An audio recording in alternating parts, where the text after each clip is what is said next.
গতিকে তুমি এতিয়া কৃপা কৰি আমাক অমৃত পান কৰা। কলি যুগত কৃষ্ণ কথা নুশুনিলে আৰু আমাৰ গত্যন্তৰ নাই। হয়নে? এই আহ্বান শুনাৰ লগে লগে সুতে মন্তব্য কি বুলি দিছিল? কিনো মহাভাগে তোমাষাৰ আগে কহিব কৃষ্ণৰ লীলা, মাধৱৰ কথা সম্যকে পুছিলা মোক জীৱদান দিলা। যে তোমালোকে আজি মোক কৃষ্ণৰ কথা ক'বলৈ কৈ জীৱন দান দিলা, কাৰণ কৃষ্ণৰ কথাটো মোৰ মহালাভ আছে। কৃষ্ণৰ কীৰ্তনে জাতি অজাতি নাম আছে। ভগৱানৰ নামত জাতি অজাতি নাই, সকলো উদ্ধাৰ হৈ যাব। গতিকে আমাৰ মানুহক দুটা ভাগত বিভক্ত কৰি দেখুৱাইছে, জাতি আৰু অজাতি। আৰু এই তত্ত্বটোকে মহাপুৰুষ শংকৰদেৱে প্ৰতিষ্ঠা কৰি থৈ গৈছিল।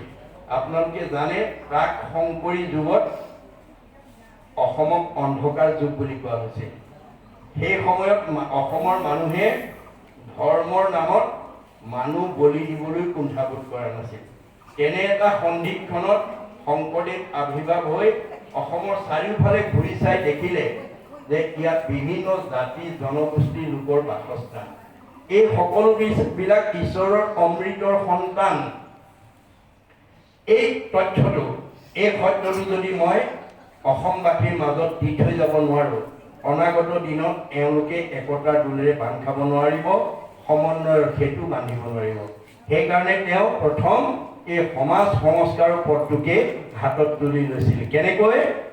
আমাৰ দ্বিতীয় স্কন্ধত উল্লেখ আছে, কিৰাত কছাৰী খাচী গাৰো মিৰি যবন কংক গোৱাল, ধুবাজে তোৰোক অসম মোলোক পুবাচ মেল চান্দাল, আনু হব পাপী কৃষ্ণ সেৱ কৰ, সংগত পবিত্ৰ হয়, হৰিত একান্তে ভকতি কৰিয়া বৈকুণ্ঠে সুখে চলয়।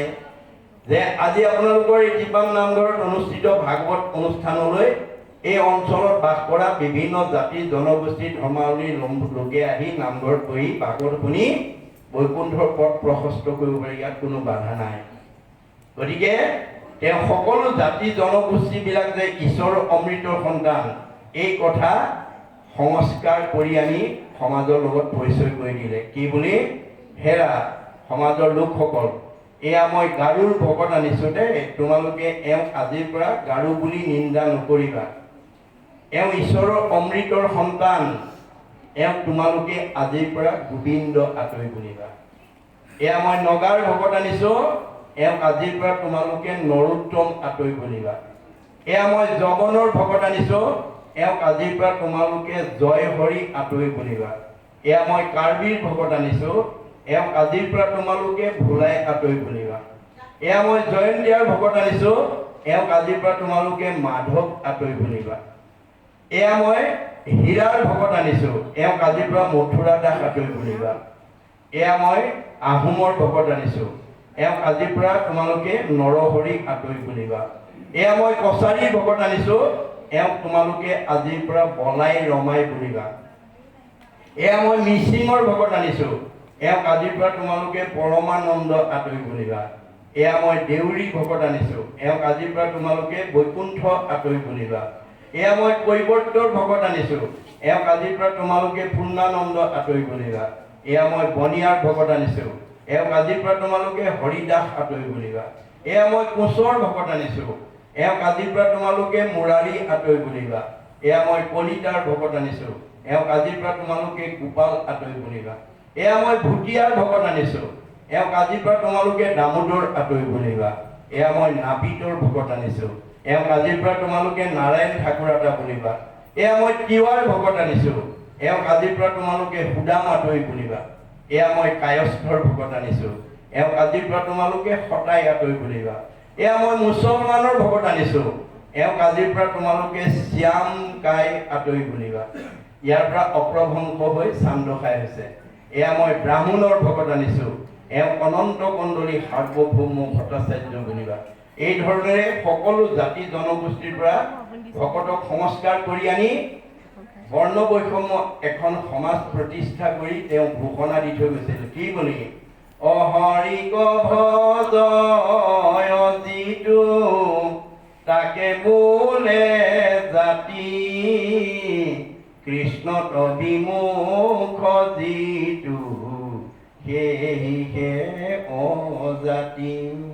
গতিকে আপুনি যি জনগোষ্ঠীতে জন্ম নহওক, আপোনাৰ জনগোষ্ঠীটো চিনাক্তৰ কাৰণেহে সৃষ্টি কৰিছে। আমাৰ দেহটো ভগৱানে চিনি পাবৰ কাৰণে সৃষ্টি কৰিছে, দেহটো আত্মা নহয়।